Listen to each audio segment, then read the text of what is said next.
Bonjour, je m'appelle Niki Panayotopoulos, je suis travailleuse sociale à l'organisme Deuil Jeunesse. Je suis là pour vous parler en fait de l'anxiété liée à la maladie grave et au décès. Quand je parle de maladie grave, en ce moment, c'est surtout en lien avec la COVID-19 qui est très médiatisée.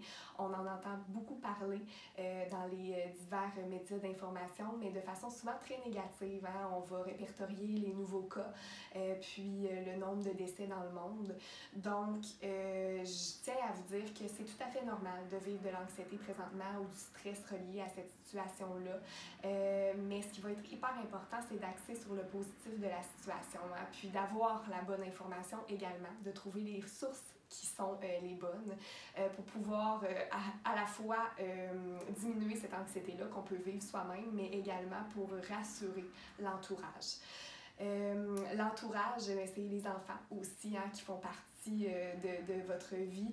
C'est hyper important de les tenir au courant de la même façon que les adultes vont l'être, les enfants, parce que souvent on a tendance à vouloir les isoler, de ne pas en parler, de peur de les traumatiser ou de leur faire encore plus peur.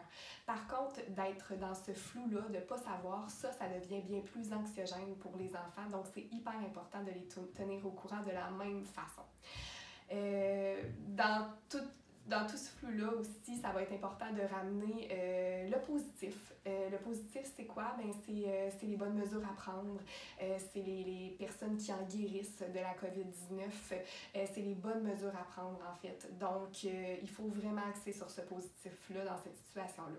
Par contre, si vous ne vous sentez pas être la bonne personne, la meilleure personne pour rassurer les gens autour de vous actuellement parce que vous êtes éprise avec beaucoup d'anxiété, n'hésitez pas à désigner quelqu'un autour de vous qui peut être ce soutien-là, que ce soit pour les adultes ou les enfants. Si vous avez encore des questions qui restent, qui demeurent ou de l'anxiété, n'hésitez pas à contacter des ressources telles que Deuil Jeunesse qui pourra vous référer aux besoins vers d'autres ressources qui peuvent vous aider également.